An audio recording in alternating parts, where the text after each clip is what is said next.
Good morning, everyone, and thank you for joining us here at this Business Day. I've been saying to governments that we want to have more engagement with them, and we like that they would involve us in a more constructive way than what they are doing. But the attitude from governments is improving, and they want more involvement from business. A very warm welcome, gentlemen, and thank you for your time. Thank you for being with us. Why should solutions to climate be driven by business? There are folk, and you saw them outside the hotel as you came in this morning, wearing masks and placards that saying asking business to drive all of this is rather like giving the keys to the booze cupboard to an alcoholic, asking the same alcoholic to run the brewery. They say business, the people in this room, are responsible for the mess we find ourselves in. But there's another point of view, and let's not be flippant about that. Some of the companies represented in this room today, their ability to achieve strategic objectives are enormous. So if not business, then who else? So without further ado, ladies and gentlemen, let's put the first question. Solutions to climate need to be driven by business. Yes or no? I believe very much that the dynamic is changing. In the past, you had civil society demanding, policymakers setting the regulatory framework, business then acting within that.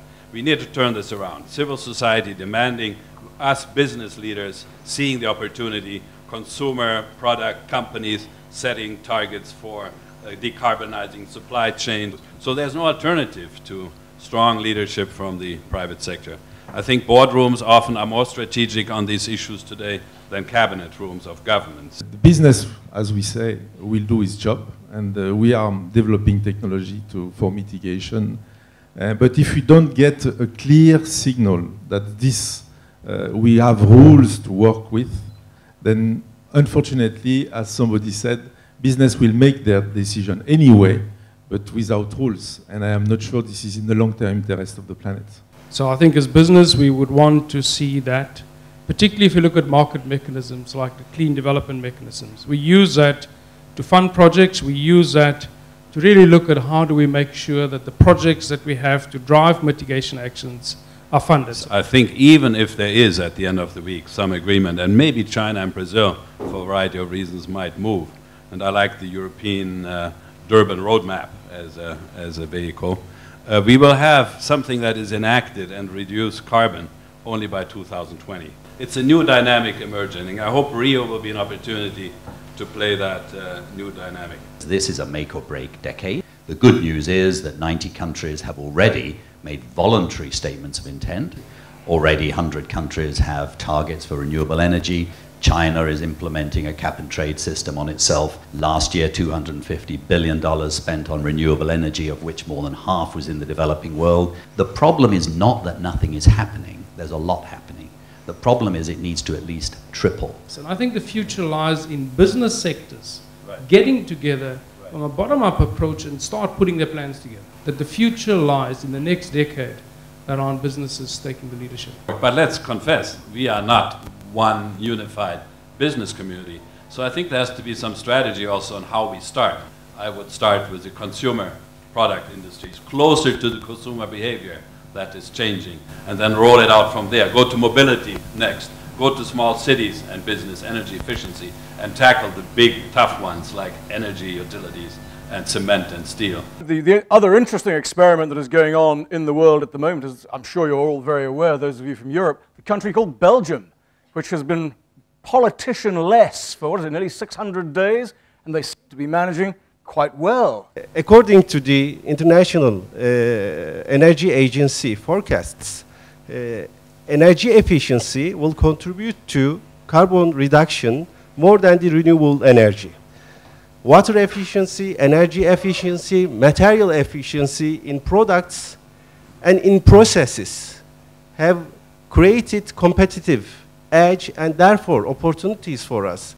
Lifestyle changes and more strategic low-carbon planning will only happen through carbon pricing. Or are there other drivers? Yes, carbon pricing is essential, but it's not everything. The reason my 9-year-old son switches the light off is not to save me money. It's because he feels that it's the right thing to do. Why? Because he's learned about climate change. We've learned a lot in the economic profession that whilst prices are essential, they need to be complemented by other measures. But from the history of environmentalism, governments have rarely led. They have responded to what the citizens want. When we ask the users, customers, the drivers of the decision making, they say first the price of the product, then the energy efficiency.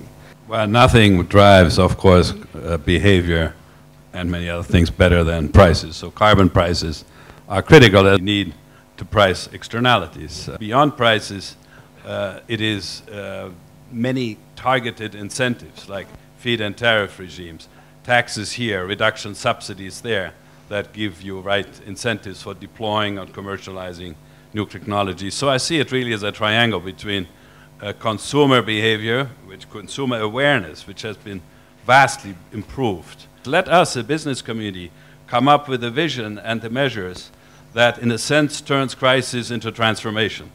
The context is that we have resources that are depleted, so it's not just an issue of carbon.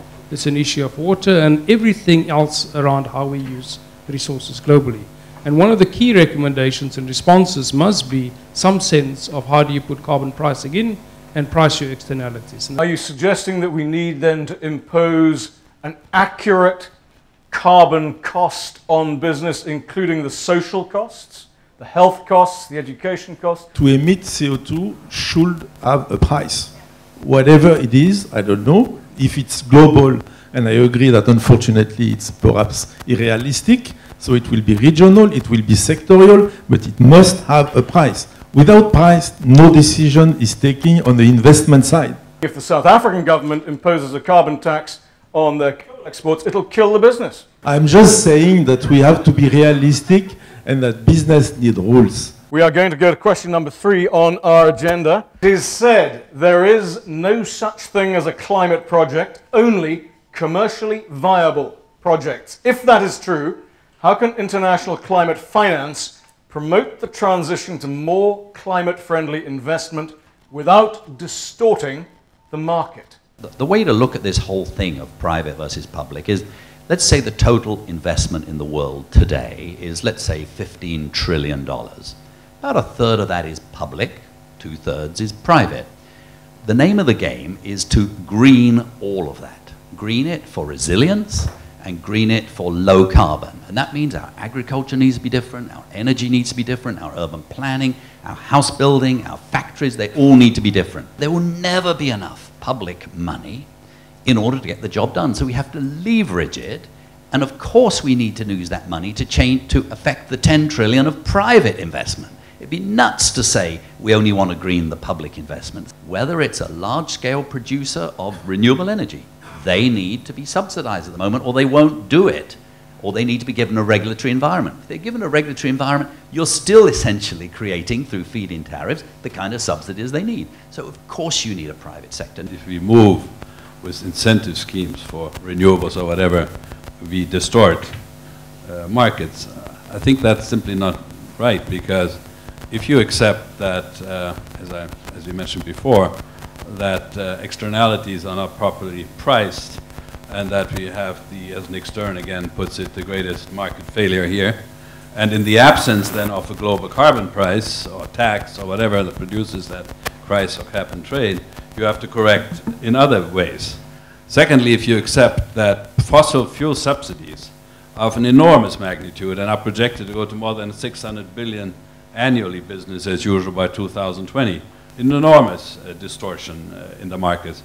Then there's all, I could go on, there are all justification then to say for renewable energy to have feed-in tariff regimes which on a declining but certain basis subsidize the deployment of new technologies. And again, many other examples how these incentives work has been done in the past. It's not distorting, it's incentivizing in the right way. So it is really the sharing of risks that I think is the main bottleneck now for a scalability of the many good examples we already have.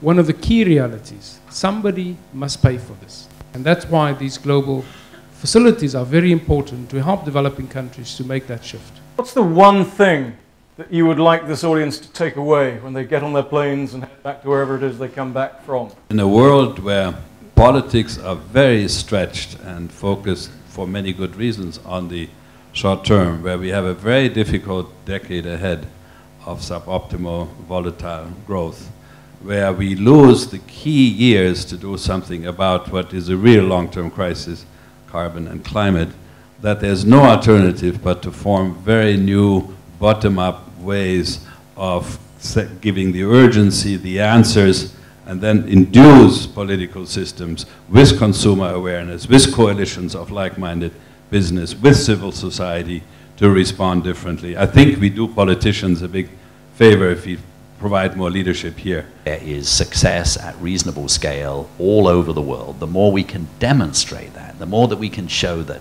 success at scale, at reasonable cost, that creates jobs is possible, the more we're going to nudge governments at every level, local level, city level, national level, global, that we will nudge them in the right direction. We need out of Durban a continuation for the Kyoto Protocol. We need out of Durban a technology transfer mechanism. We need out of Durban an adaptation mechanism.